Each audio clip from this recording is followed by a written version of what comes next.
Well, I'm fortunate enough today to have Randy Richmond from the London Free Press with us. Randy, this series we have is called Food Bites, and it's about not so much about the food bank, but just about poverty in general, right? So I really appreciate you coming on because you've done a lot of writing on some of these subjects, and especially in the last year, and especially since COVID has been here. But just to go back a bit over your background, I think it was in 2019 you won Journalist of the Year nationally, right? That was correct. And I was one of the first of many people and journalists not to get to go to the live ceremony. No. And this would be in March 2020. I thought, well, that smells. The only for 3 weeks of the pandemic's gonna be 3 weeks long, and I'll be the only person to never Yeah. go anywhere, do anything. And of course, Yeah. it's 2 years later, and we've I, all suffered so much in so many different degrees, from missing birthdays and to what we're going to talk about, the very, very serious yeah. problems associated with the pandemic. So that's 2019, but I presume, I'm just guessing here, presuming the one that really maybe meant more to you than others was the one in 2017 when you got the Michener Award, which is a Governor General's award, as the best journalist of the year. But it was really for journalism and public service. Is that correct? I have that right? That's correct. The Missioner is public service, and it represents competition and stories from all media across Canada, so not just print. Both awards I'm honored to have. The Missioner does focus on public service, and that's what I've tried to do in my aging years, is to Mhm. focus more and more on public service journalism.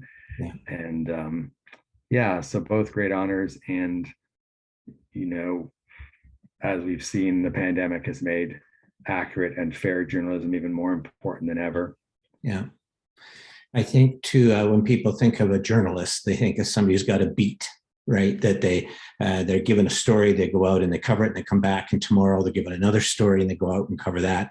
And I know that you done much of that, but I think what you become known for and what these two awards were about was really more of the long game, right? A long story that you follow with a series of articles on a particular subject or subjects, and those were really what you got the awards for. It was that ability to go deeper into a subject, to research, to investigate more, and then be able to elongate it over a period of time and keep the reader's interest. And it happens to do a public service that you're doing, that people learn as they go along with it. Do I have that correct? That's true. And that is my favorite kind of journalism, one that you can't do every year, obviously, but digging into something, a subject that shows gaps in the system, that show a need for change, and based usually on someone's personal uh, trial and tribulations. That's my favorite. And it does take a lot of time. It can take more than a year. Well, often takes me more than a year to do, and it's expensive, for time, for salary, Yeah. for legal expenses, Yeah. all kinds of things. And so it's difficult to do, and it's becoming less and less doable as media Yeah. shrinks, but obviously Yeah. very important. And I totally respect uh, journalists at all different media who do this kind of work and continues to do it. Yeah. Randy, I think it was 2007. Back then, you came with Jane and I and a team of folks to South Sudan.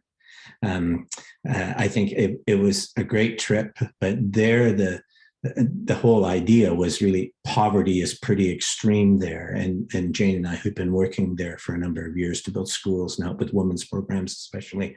Um, there we got to see poverty just outright. It was there. It was just a part of daily life. Um, but I've noticed, I was looking at an article that you wrote recently. It was just last week, actually, and you didn't, I don't know if you write the titles, but the title of it was about the increasingly deadly life of people that are living in homeless situations. And so there again, you're confronted with poverty. It's in Africa, it's here. But I think when we look at it here, we're still trying to come to grips with what it looks like, right? It's so obvious over there. But here it's so nuanced. It's hidden amongst social programs. It's hidden in economic policy, even in journalism and the things that might cover or whatever. And but I sensed reading that article, and I know you and Megan Stacy have been working a lot on the homeless stuff over the last couple of years, especially in the pandemic. My sense is that you're a writer that's not so much angry, but frustrated. Would that be correct? Just looking at the tone of that title and also the tone of your article, that's how it felt to me. And I know you somewhat. Do you feel that way? I do feel frustrated. Sometimes it's exasperated. Sometimes it even hits anger, but I think frustration is a good word. Mm. You know, you talked about Sudan, and of course it was in our face and constantly around us, and there were so many people working on it. Here, the poverty, the abject poverty is sort of hidden from many Londoners, especially during the pandemic when people don't go downtown as much or travel to the East End.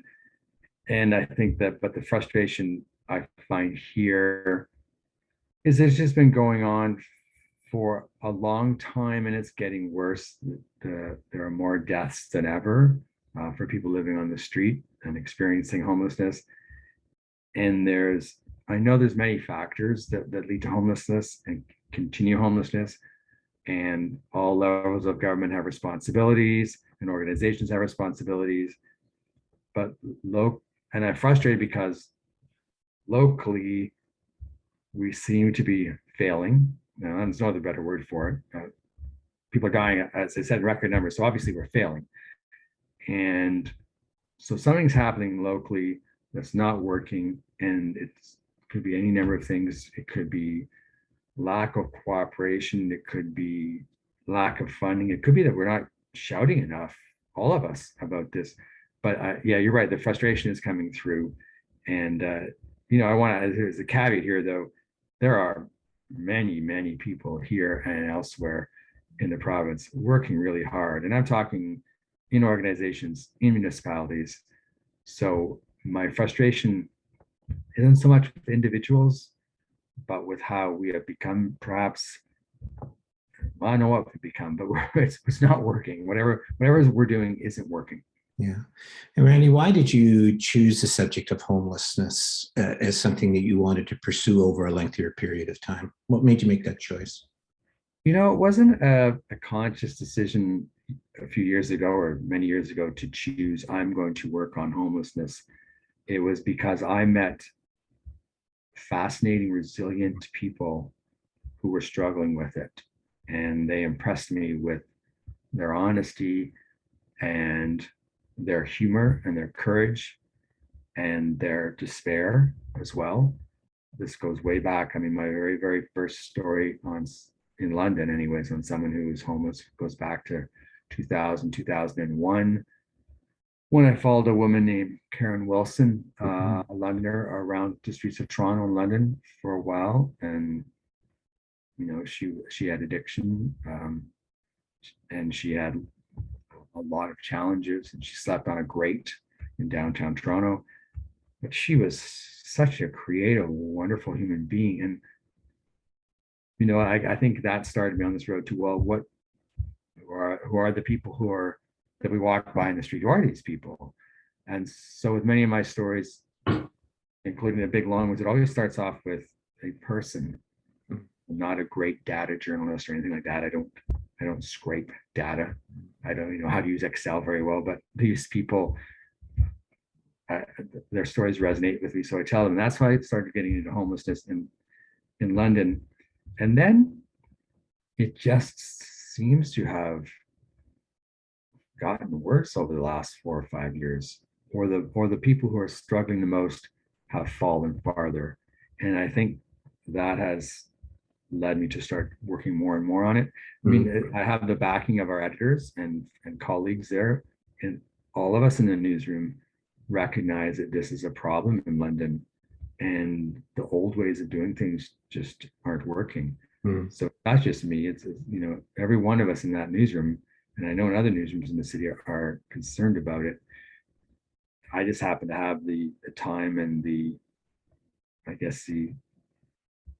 energy fueled by frustration to keep going at it. And it's just such a human cost to homelessness in this city. And you can't, if you're a journalist and you believe in public service, you can't ignore it.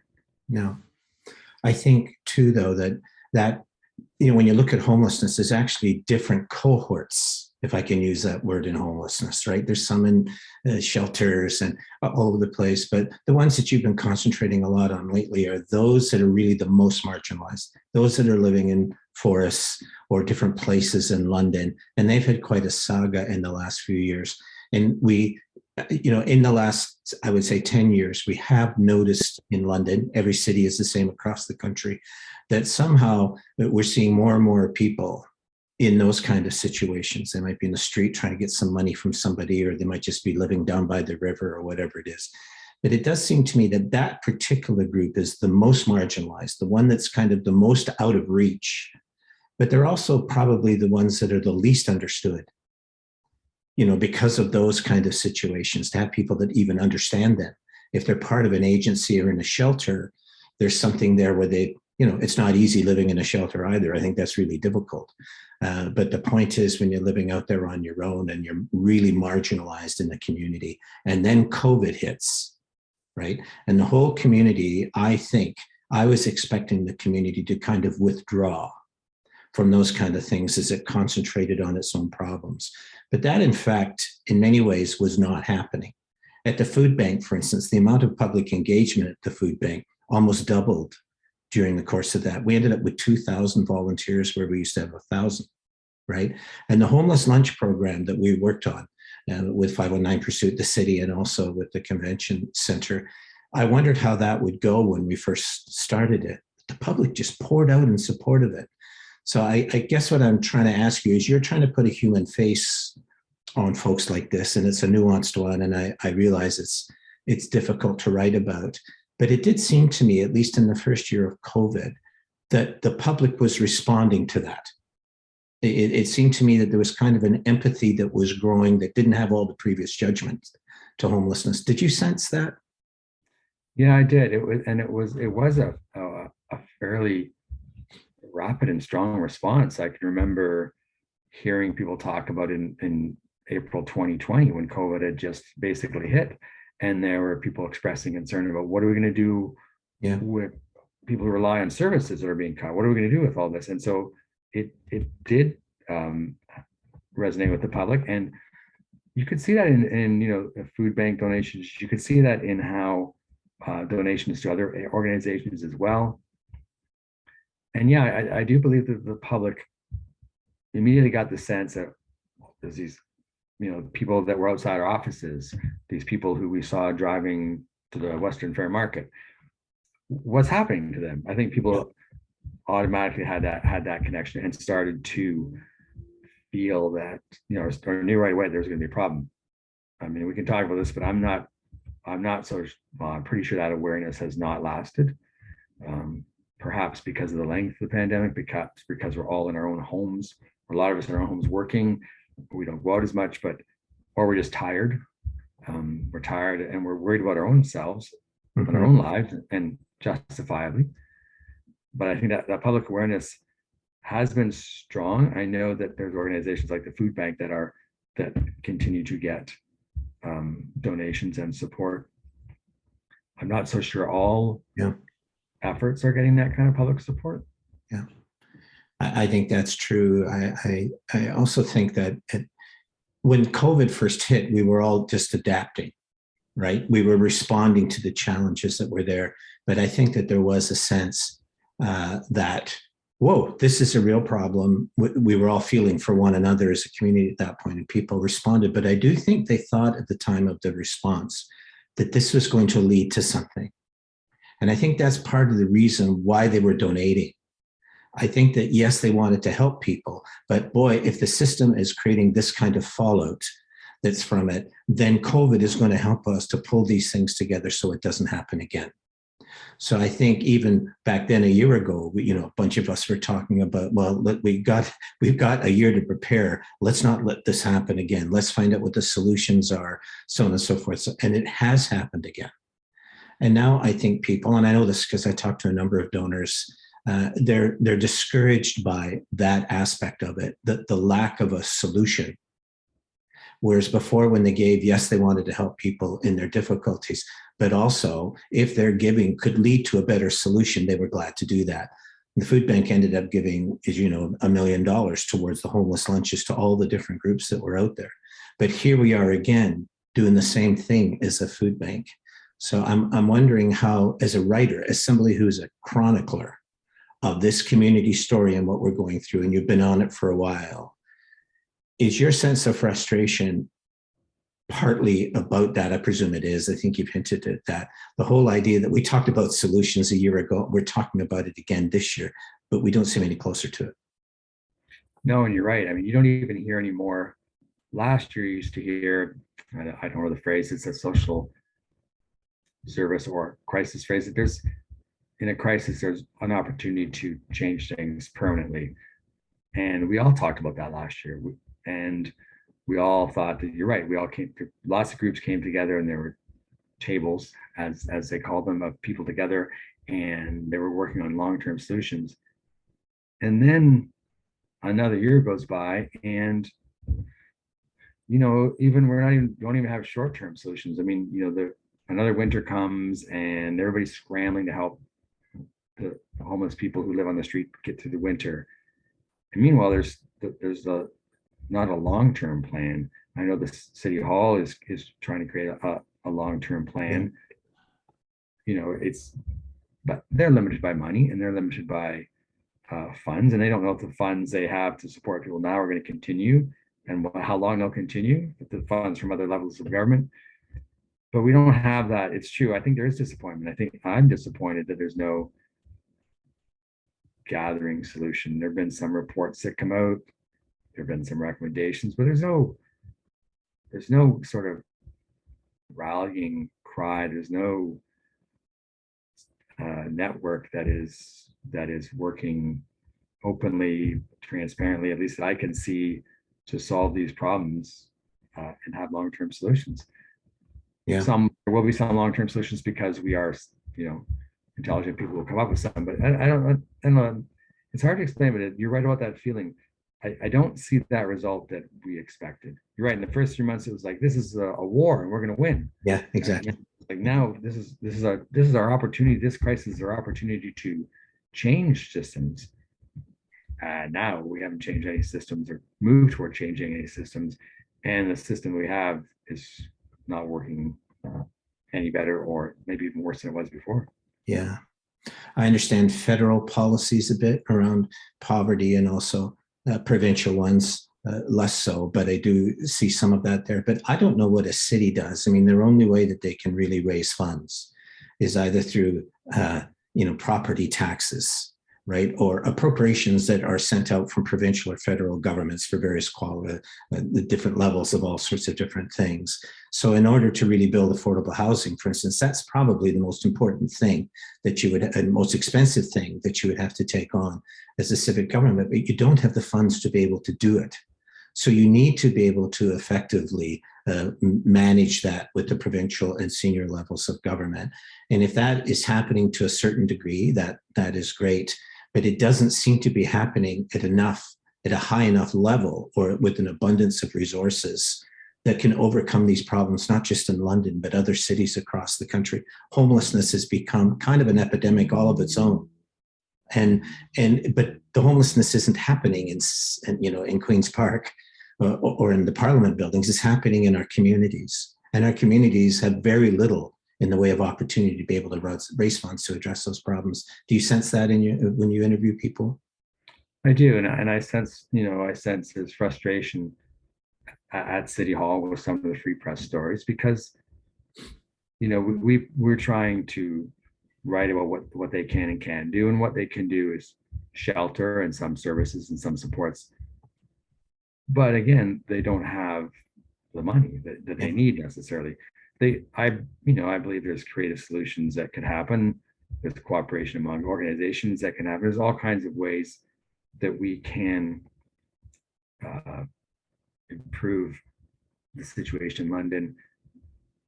But when I say all kinds of ways, it's a limited number of ways, granted, because as you say, we don't have the money. And then that brings it back to me to local politicians and, as important, Londoners starting to speak out. I don't know how much we advocate. I don't know how much we rock the boat here. Yeah.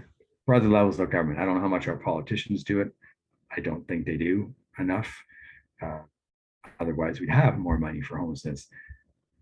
On the other hand, how much do the federal and provincial politicians listen? I don't know, but we don't. I don't see a lot of large scale advocacy in London by ordinary people, by media, by politicians to get more help for homelessness. I think we have a habit here, like many Canadians do, of trying to quietly get what we want.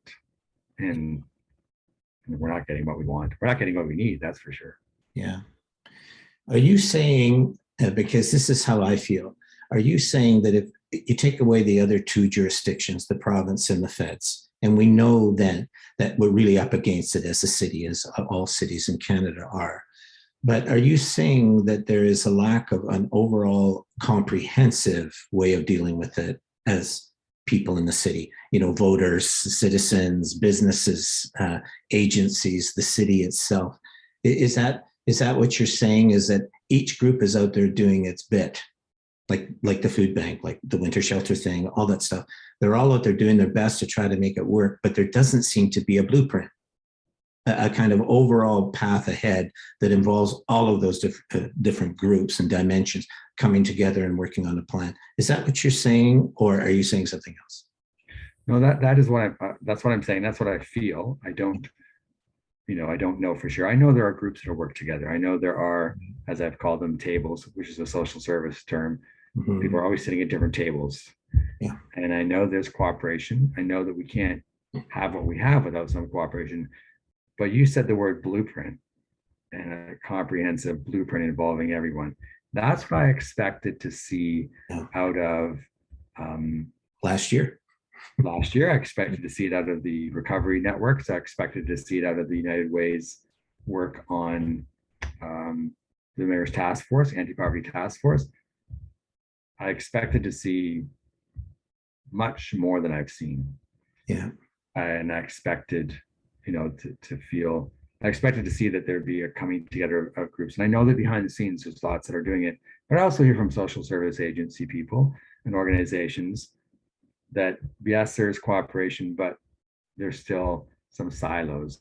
There's still some, I'm not going to mention organizations, or I can mention systems. Let's just say that healthcare, for example, is often the system that people have access or have trouble coordinating with. Talking about physical healthcare. Yeah. I mean, look at what happened with the city's winter response this year. It was a scramble again to have a response to homelessness during the winter. And there were agencies and organizations that were expected to be involved that aren't involved. Mm-hmm. I won't get into all the different reasons. We've written about it. There's contradicting stories about who was involved and who wasn't. But if we can't even get in this city 5, 6 groups on board for an emergency response that we knew was coming, because winter comes every year here, it's a sign to me that what happened to the long-term one. I fear that the long-term one will be almost impossible if we can't even get 5 to 6 groups together on a short-term emergency response. Yeah. I see that too. I also see, though, on the other side of things, a public that really did respond, especially last year and somewhat this year, and also business leaders that I've spoken with. They have really wanted to contribute to try to find ways to do it, whether it was land or financial donations or whatever. We received a bunch of that last year at the food bank for the meals, for instance. But they feel out of it. They're kind of observing and they're responding as average citizens do. And yet the amount of resources that they have, not just in the area of money, but in their knowing systems and how they work and what they can do. But I have seen those people largely left out of that process. And I did want to ask you then, like, who would you say then, Randy, is the right person to bring that together? Is that the mayor's job? Is that city council's job? Is it something like a chamber of commerce's job? I have no idea. I'm not trying to hint at anything. But in your writing and what you've seen, who would you say would be the point group or the point person that would have to bring that together if it was going to work? That's a good, tough question. I think it'd have to be someone perhaps at the mayor's level or the chamber level. Yeah. Because, and I know that some businesses help a lot. Actually, many businesses help a lot. Yeah. So, for example, the Business Cares food drive. When we had the Free Press had a series in 2019, and we had a public, a community gathering, if you want to call it, and there were business representatives on the stage. They spoke about how they want to help beyond writing checks, right? I mean, they want to do more than that. They want to be part of building a better city. But to combine politicians and business people, I think there has to be political will there to do it. And I guess I would put it in the mayor's office. And that's not to say I don't know what the mayor is doing about this or not doing about this at the moment. And there's lots to do. And I would hate to see another task force created. I would just like to see someone take charge. I'm not sure where it comes from. Yeah. I mean, everybody seems to be, the politicians are worried about politics, and the business people are worried about business. Who brings them together? Yeah. I'm not sure. But you're right. We recognized this at the Free Press when we were doing the Face It series in 2019. And we're media, so we're a bit late to the game recognizing things, but business and social agencies and politicians have to work together on this or it won't get solved. Yeah. That's my sense. And I do think that the reason why that is so important is not just for London, but, I saw things from the Ottawa angle for 5 years, as you know. And when people were coming to the feds, now this was in 2007, 2008, right? So this is the Great Recession. So obviously communities were really looking for senior jurisdictions to show up to help them with the crisis they were facing. But the ones that tended to be the most successful were the ones that came up with delegations of people that included researchers, that included businesses, corporations. It included community associations, citizenship groups, social agencies, right? Health departments. These were all these groups were all ready when they came. It was multifactional that they rolled out as they made their pitch to try to get the money. And federally, you get a certain amount of money anyway on the basis of your population, but the rest you have to apply for and you have to fight for with other jurisdictions and municipalities. And it seems to me if we could pull that, what you're talking about, together here, that might also be helpful as we go down the road to these more senior places, to get the kind of funding that we're going to need, because the city doesn't have it, to get the kind of funding required to build these kind of protections in place.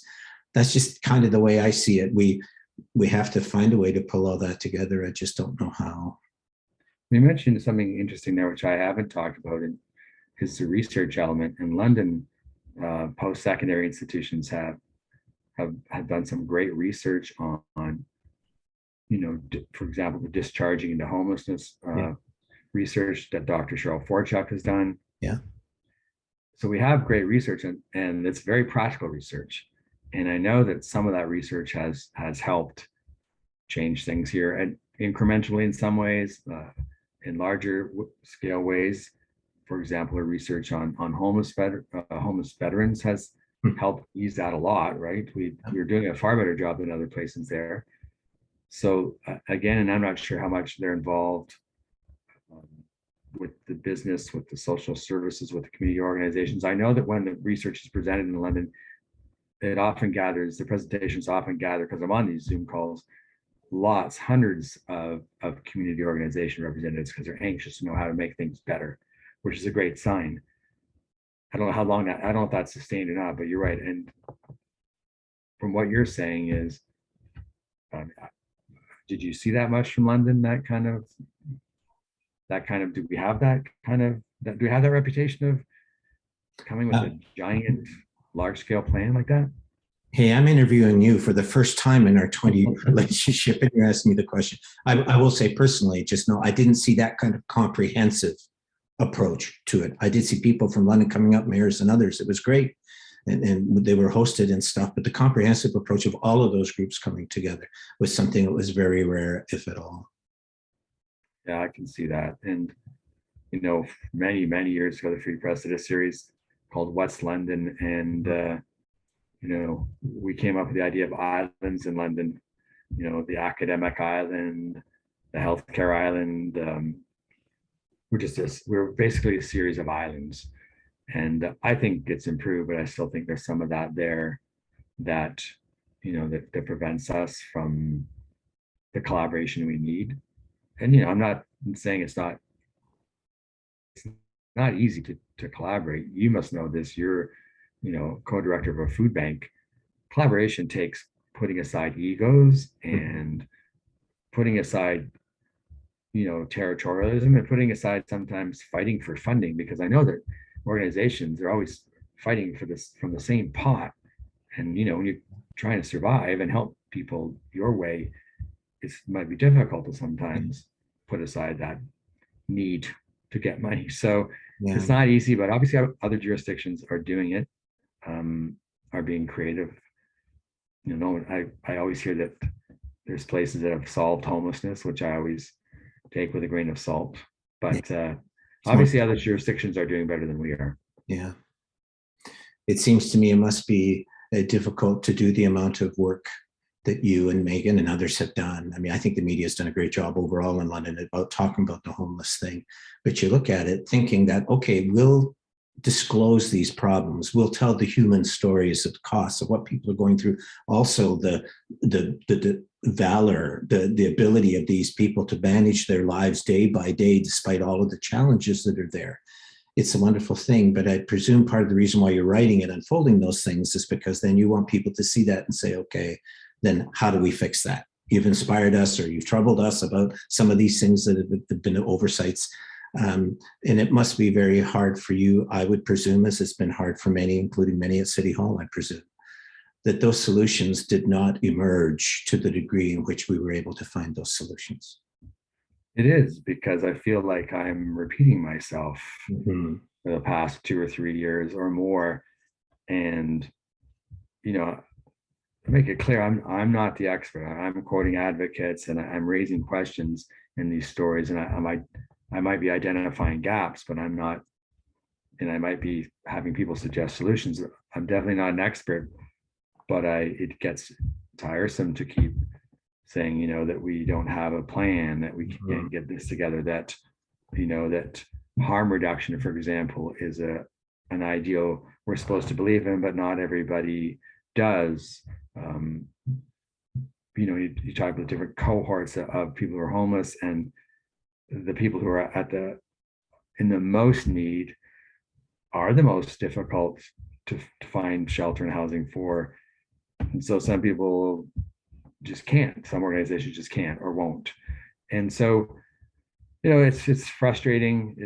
I'm writing, stories now, and about the same things I wrote 2 years ago. And it gets frustrating too, because it's no longer, we can all write stories about, Joe Smith, who's homeless, and his struggles.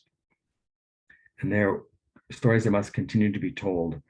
But I think now, journalistically, we always have to add what Joe Smith thinks would solve it, what the people who helped Joe Smith think is wrong with the system, what other people think is wrong with the system. We can't do it every story, I know, but just with it, the sheer number of deaths this year in London, which is now 58 as of mid-December, that alone should be shocking people. Yeah. We can't even live in a city where that number is publicly given out. I've talked to the London's Homeless Coalition about why they don't release that number. As a journalist, I disagree with their reasoning, because I think many things should be open and transparent. I do respect their opinion, and we wrote a story about that. But we're here in a city where the media has to struggle to find out how many people died. So it's just this battle, to present not just the human stories, but the facts that they're, sort of the context behind these human stories. So Yeah. that's frustrating. Frustrating that it's difficult to find information here. Frustrating that um, organizations and agencies and City Hall can get their back up when Yeah. journalists ask questions. Yeah. Um, and again, I believe most people are working very hard and everybody's tired. Yeah. And I, everybody's a bit edgy.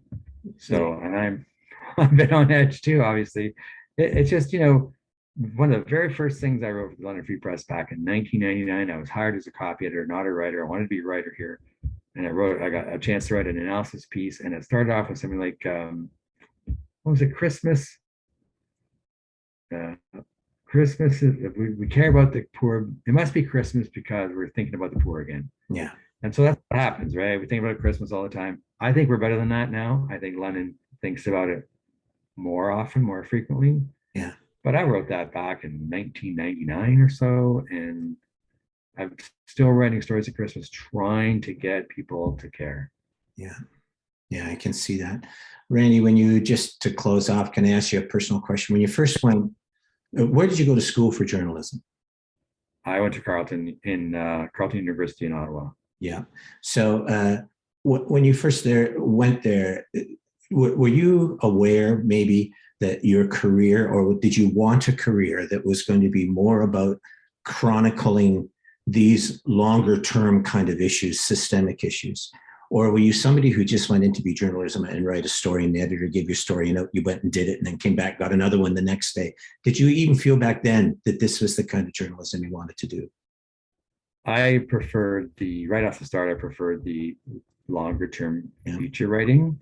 However, and I have a very wandering path to the free press I won't get into, but then including years outside of journalism. But that's what I wanted to do. And I went to approach magazines. I ended up working in daily newspapers. So I Mhm. still like the adrenaline hit of daily stories. That's still fun. Yeah. But, I think right from the start, I was more interested in sort of taking some time to explore things. Now, my colleagues and editors would argue with you, I take too much time and I always want too much time to explore things. But yes, right from the start, that's what I wanted. And London has been, and the Free Press have been great places to do that. Yeah. Sadly, because the issues are here, but on the good side, because I think readers care. I think Londoners do care to know more about what's going on. I think they do care about injustices, and I do think they care about poverty and homelessness and housing. Yeah. And I think they do. But it's got to be more than episodic, right? Just as you said, at Christmas time, people pour it out. We have food drives that people will do, or there might be a special thing that's going on about homeless folks that's in the news. So people respond and they want to do it. The episodic stuff, I think, reveals the nature of London, that we really are a compassionate community, but we're not necessarily solution driven in some of these areas, right? We ask us to enter in and we will do it. But I think this long-term telling of a story, being this chronicler as the city is on this journey, I mean, where would we be on this story if it wasn't for the media covering these stories on an ongoing basis? If all they did was cover special events, it wouldn't be a story that had any real dimensions to it, right? And it would be a charitable thing that people always just kind of went and did because they cared. But there has to be something in which we then look deeper and start demanding more permanent answers towards these kind of things. And without journalism always telling this story and always saying, hey, this hasn't gone away, it's still here, we're still dealing with it. I wonder if we would ever find that solution as a community without somebody continuing to tell that story. No matter how smart we were as a community, without a chronicler of the story, I think we would lose the message and just go on elsewhere. I agree, and I think the media also has, and journalists have a responsibility, which we have not always been successful at doing, is connecting all the dots between Yeah. you and I sitting in our nice homes Mhm. to the people who are living on the street, how the housing prices are making it hard for everybody, making it hard for our children to own houses someday, how the rental market is terrible. Yeah. the push down to homelessness, and connecting how we all have, or many of us have, addictions. Some of us it's coffee and red wine, and that makes us upstanding citizens, but others it's fentanyl on crystal meth, so that makes them not upstanding citizens. So I think the media has to do a better job of, I guess, connect not through a charitable sense, but connecting through another sense. Yeah. Everybody to everybody to the homeless people, because there's connections there, there's costs there, there's right, all kinds of things. Yeah. Well, Randy, I think the food bank, and I'm not trying to speak about the food bank and these things, but we have been much more involved in the homeless situation than we had been in previous years. And the pandemic has done that. And once again, it's because the public and the businesses have been so generous and enabled us to do it. It's not all about the food bank. On the other hand, I think it's now been long enough that people are getting discouraged by it. And if it wasn't for the stories that you keep putting out there, you and others, but I think these are the things that become our meat and potatoes as people that are trying to be involved in these sectors and trying to do it. When I think of all of these agencies that are doing the real hard work out there, or the people at City Hall that are trying to get extra funding from these different senior jurisdictions, it's really, really hard work. But you stuck at it. If you would have come along and just treated it as a novel kind of thing as COVID hit, it would have worked. I mean, people responded and it was great, but the solutions never emerged from that exercise. But you're keeping at it. And I just have to think, Randy, that if the solutions do become clearer to us and we begin to act on it, I think you, the free press, media in general, have to be front and center in that, because you worked that story for so long. You're trying to press people to do something about this and doing it. It's creating people getting a certain sense of angst towards the media about it. And I understand that, but we can't let it go. These are our fellow citizens, and we have to. I just really appreciate that you have done that for so long, and that you have this kind of journalism in your head where you are this chronicler. You're not just somebody that is episodic. I really appreciate it. And I think Londoners need to express that to you as well. We really appreciate that you've kept this story front and center for us, as troubling as it is for us as a community to have to admit that we haven't found a way yet of coming together to fix it. We do want to fix it, but we might lose our way if somebody doesn't keep pointing out we need to keep at it. And that's what you have done.